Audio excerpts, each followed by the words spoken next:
नमस्कार. Hello doctor या कार्यक्रमात मी डॉक्टर महेश चिटणीस सर्व प्रेक्षकांचं मनपूर्वक स्वागत करतोय. आपल्या आजच्या कार्यक्रमाचा विषय आहे तो आहे लठ्ठपणा म्हणजेच ओबेसिटी पासून मुक्ती. आणि याविषयी चर्चा करण्यासाठी सुप्रसिद्ध असे ओबेसिटी तज्ज्ञ असणारे डॉक्टर अभय अग्रवाल आपल्या आजच्या कार्यक्रमात सहभागी झाले आहेत. तर मी आपली सर्वप्रथम ओळख करून देतोय डॉक्टर अभय अग्रवाल यांची. नमस्कार सर. नमस्कार. डॉक्टर अभय अग्रवाल हे सुप्रसिद्ध असे ओबेसिटी तज्ज्ञ आहेत.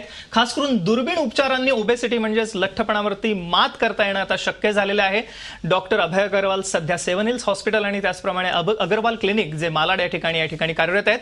आणि ह्याच बरोबरीने आपल्या आजच्या कार्यक्रमात सहभागी झालेले आहेत डॉक्टर शिखा गुप्ता ज्या डायटिशियन आहेत. नमस्कार मॅडम. नमस्कार. हे दोन्ही डॉक्टर आपल्याला आज खास करून आजच्या कार्यक्रमात मार्गदर्शन करणार आहेत कशा रीतीने ओबेसिटी म्हणजेच लठ्ठपणावरती आपण मात करता येणं शक्य आहे. मला आवर्जून आजच्या कार्यक्रमात सांगावं वाटतं की लठ्ठपणा म्हणजेच ओबेसिटीचं प्रमाण भारतात गेल्या काही वर्षात प्रचंड वाढलंय. त्याला आपलं कदाचित जनुक असणारी कारणीभूत आहेत म्हणजेच गुणसूत्र कारणीभूत आहेत. त्याच्या व्यतिरिक्तही अनेकविध प्रकारचे आजार ओबेसिटी बरोबर आपल्याला झालेले आढळतात, ज्याच्यामध्ये डायबिटीस म्हणजेच मधुमेह हा एक प्रमुख आजार आहे. ह्याच्या व्यतिरिक्त बीपी, हार्ट डिसीज किंवा कोलेस्ट्रॉल सारखा आजार आहे. लठ्ठपणामुळे होणारा संधिवात किंवा गुडघेदुखी आहे किंवा मानपाठ कंबरदुखी आहे, मणक्यांचा आजार आहे. ह्याच्या व्यतिरिक्त गेल्या काही वर्षांमध्ये मुलांमध्ये सुद्धा ओबेसिटी किंवा लठ्ठपणाचं प्रमाण आपल्याला वाढलेलं आढळतंय. स्त्रियांमध्ये खास करून आपल्याला लठ्ठपणाचं प्रमाण वाढलेलं आढळतं. आणि 8 मार्च हा एक म्हणूया एक जागतिक स्त्रियांचा एक दिन म्हणून साजरा केला जातो. वर्ल्ड वुमन्स डे साजरा केला जातो. आणि खास ह्या डेच्या निमित्ताने आपण आजच्या कार्यक्रमामध्ये खास करून स्त्रियांच्या असणाऱ्या ओबेसिटीवरती चर्चा करणार आहोत. पण सगळ्यात महत्त्वाचं म्हणजे ओबेसिटीमुळे स्त्रियांमध्ये खास करून वंध्यत्वाचं प्रमाण सुद्धा आपल्याला वाढलेलं आढळतं. पीसीओडी सारखा आजार आहे ज्याला पॉलिसिस्टिक ओव्हेरियन डिसीज म्हटलं जातं. आणि इतरही विविध प्रकारचे आजार, निद्रानाश आहे, डिप्रेशन म्हणजेच मानसिक आजार आपल्याला लठ्ठपणामुळे झालेले आढळतात. आणि या सर्व आजारांवरती जर का आपल्याला मात करायची असेल तर ओबेसिटी म्हणजेच लठ्ठपणाची ट्रीटमेंट घेणं हे सगळ्यात आवश्यक आहे. अर्थातच लठ्ठपणावरती आता हे जे नवीन स्वरूपाचे दुर्बीण उपचार उपलब्ध झालेले आहेत. खास करून अग्रवाल क्लिनिक मालाड या ठिकाणी डॉक्टर अग्रवाल यांच्या मार्गदर्शनाखाली आपण हे उपचार घेऊ शकता. आपल्याला या ठिकाणी ह्या उपचारांविषयी अधिक मार्गदर्शन हवं असेल तर पुढे जे स्क्रीनवरती संपर्कासाठी नंबर बघतात ते जरूर टिपून घ्या. या नंबरवरती आपले संपर्क करा, आपले प्रश्न विचारा. आणि ओबेसिटी मुक्त भारत हे एक अभियान म्हणूया किंवा लठ्ठपणा मुक्त भारत हे एक अभियान आपण ह्या कार्यक्रमाच्या माध्यमातून करत आहोत. सर, आपल्याकडे आज कार्यक्रमामध्ये आपण ह्या कार्यक्रमाला सुरुवात करत असताना मला वाटतं सर्वच प्रेक्षकांना आमच्या उत्सुकता आहे की काय हे उपचार आणि हे काय नक्की रिझल्ट देतात. तर आपण सर्वप्रथम काही रुग्ण बघूया ज्यांनी उपचार घेतलेले आहेत आणि त्यांना कसा लाभ झालेला आहे, काय सांगता येईल आम्हाला. मैं कुछ पिक्चर्स आपको दिखा रहा हूँ. Yes, पेशेंट्स के जो हमने दूरबीन से इनका इलाज किया है लेप्रोस्कोपी से. और ये मॉर्बिडली ओबीस पेशेंट्स के नाम से हम इनको डायग्नोस करते हैं. ये पेशेंट्स इस पॉइंट पे पहुंच जाते हैं कि डाइट एक्सरसाइज से इनका वजन नहीं कम होता. और कितनी भी ये कोशिश कर लें ये 5, 10, 15 किलो से ज़्यादा नहीं कम कर सकते. जहाँ की इनको रिक्वायरमेंट होती है 50-100 किलो कम करने की, इनका वजन 150, 200, 250 किलो पहुंच जाता है. और ये काफ़ी मेडिकल मॉर्बिडिटीज़ और बीमारियों से सफ़र करते हैं. डे टू डे लाइफ इनकी सफ़र करती है.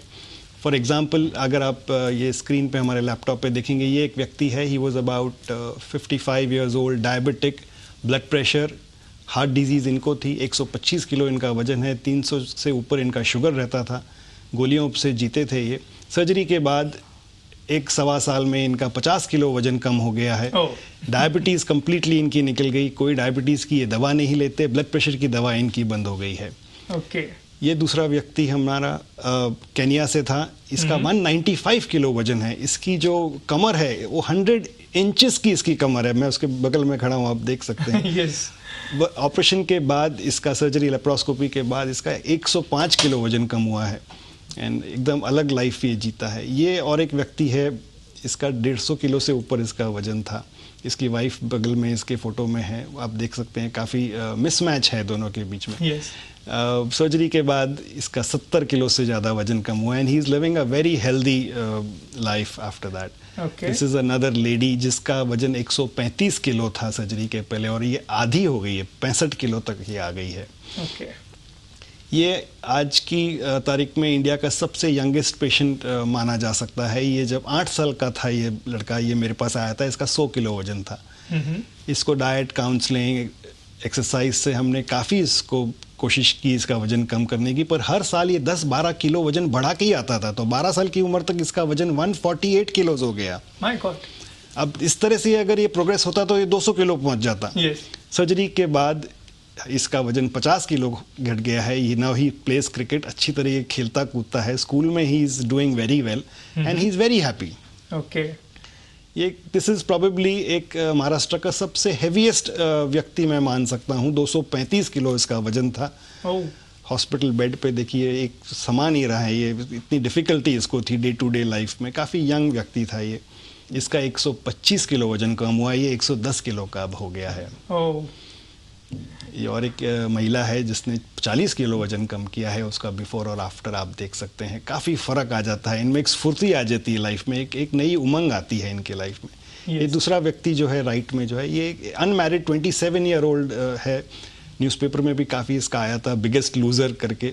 120 किलो इसका वजन कम हुआ है, 200 किलो से ये आज 80 किलो से कम हो गया है। तो ये तरह की जो वेट लॉस है, ये तरह के रिजल्ट्स, ये एक डाइट एक्सरसाइज से आने मुश्किल हैं। इसके लिए एक स्पेशल हमें पद्धति यूज़ करनी पड़ती है जिसको लेप्रोस्कोपी बोलते हैं या दूरबीन उपचार बोलते हैं, जिससे ये मिरेकल्स हो जाते हैं। और ना कि वेट बल्कि डायबिटीज़, ब्लड प्रेशर, कोलेस्ट्रॉल, घुटनों का दर्द, बैक की प्रॉब्लम्स एंड डिप्रेशन, ये सारों चीज़ों से उन्हें रिलीफ मिळता है। येस, आपण बघितलं की कशा रीतीने दुर्बीण उपचारामुळे एक नवीन जीवन मिळणं शक्य आहे। वरदान अशा स्वरूपाचे उपचार आहेत लठ्ठ रुग्णांसाठी खास करून। पण केवळ लठ्ठपणा नव्हे तर लठ्ठपणामुळे होणारा मधुमेह म्हणजे खास करून डायबिटीस हा बरा होऊ शकतो संपूर्णतः। आणि हे मला वाटतं एक मोठं वरदान आहे अशा रुग्णांसाठी। डायबिटीसच्याच बरोबरीने मगाशी सांगितल्याप्रमाणे विविध प्रकारचे स्त्रियांचे खास करून असणारे आजार, पीसीओडी सारखा आजार, इन्फर्टिलिटी सारखा आजार आहे, गुडघेदुखी आहे, मानपाट कंबरदुखी आहे, डिप्रेशन आहे, स्लीप ॲपनिया आहे, दम लागणे आहे, हे विविध प्रकारचे आजार हे बरे होऊ शकतात।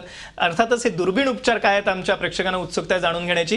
काय आहेत लॅप्रोस्कोपीमध्ये, काय काय आज उपचार उपलब्ध आहेत, काय सांगता येईल आम्हाला? लैप्रोस्कोपी जो पद्धति है ये शुरू हुई थी इंडिया में करीब 1991 में। तो सबसे पहले लैप्रोस्कोपी से सिर्फ गॉल ब्लैडर या अपेंडिक्स का इलाज होता था। जैसे जैसे रिक्वायरमेंट बढ़ती गई मरीजों की, अब हम इसे बेरियाट्रिक्स में यूज़ करते हैं। लेप्रोस्कोपी में 3 या 4 बारीक छेद किए जाते हैं, 4 या 5 mm के इंस्ट्रूमेंट्स डाले जाते हैं, एक दूरबीन अंदर डाली जाती है जिससे हम स्क्रीन पे पूरा मरीज के अंदर के सब ऑर्गन्स हम स्क्रीन पे देखते हैं। और ये पूरी सर्जरी या पूरा प्रोसीजर दूरबीन से होता है। इस पर्टिकुलर केस में इन व्यक्तियों की प्रॉब्लम यह है कि ये कैलोरी इंटेक इनकी ज़्यादा है और एक्सपेंडिचर इनका कम है। तो हमारी कोशिश ये है कि इनका कैलोरी इंटेक किसी तरह से हम कम कर दें। खाने की जो कैपेसिटी है इनकी एक बार में कम कर दें, तो ये थोड़ा थोड़ा खाना 5 या 6 पार्ट में डिवाइड करके खाते हैं। इसके लिए हमें इनके स्टमक को और इनके इंटेस्टाइन को इस तरह से ऑल्टर करना पड़ता है स्टेपलिंग द्वारा कि ये थोड़ा खाना खा के और सेटिस्फाइड फील करते हैं। और इसके बाद ये वापस हर दूसरे तीसरे घंटे में ना थोड़ा रिक्वायरमेंट बढ़ती रहती है। ना कि कैलोरी इंटेक कम हो जाता है, इनका एक्सपेंडिचर भी बढ़ जाता है। तो एक नॉर्मल व्यक्ति जो महीने अगर दिन में 1000 कैलोरी खर्च करता होगा, ये व्यक्ति सर्जरी के बाद 1200-1500 कैलोरी खर्च करते हैं। तो इनकी एक्सपेंडिचर बढ़ जाती है।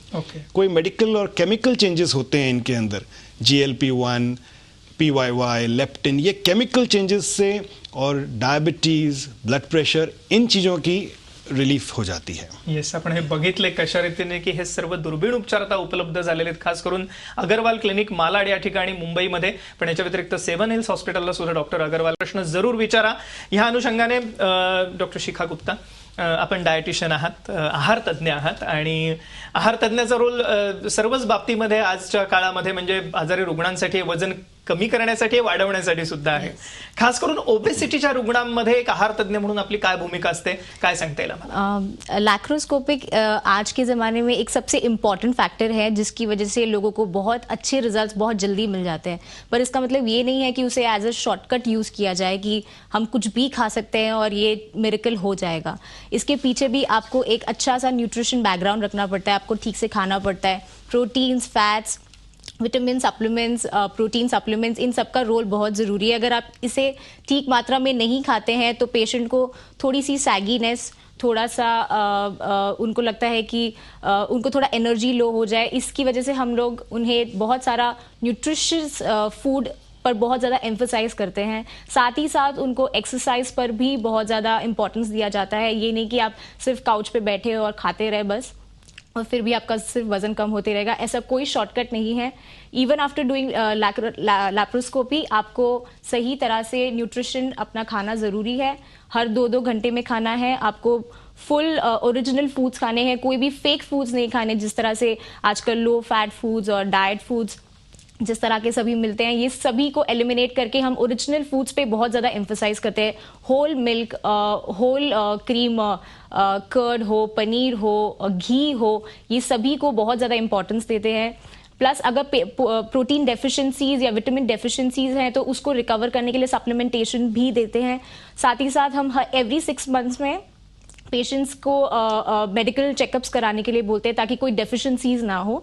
सो इस तरह से हम उनका ट्रैक रखते हैं through out their life, so that उनको कोई तकलीफ ना हो आगे जाकर। येस, मला वाटतं ही फार महत्वाची माहिती होती की स्टार्विंग म्हणजे डाएट नव्हे आणि न्यूट्रिशन म्हणजे अर्थातच आहाराचा रोल हा फार मोठा आहे. ओबेसिटीमध्ये आहेच, पण त्याच अनुषंगाने इतरही आजारांमध्ये आहे. अर्थातच आपण या ठिकाणी ही चर्चा अशीच चालू ठेवणार आहोत. खास करून कार्यक्रमाच्या उत्तरार्धात एक रुग्ण आपल्याला मार्गदर्शन करणार की कशा रीतीने आपल्याला लठ्ठपणावरती मात करता येणं शक्य आहे, पण एका छोट्याशा विश्रांतीनंतर.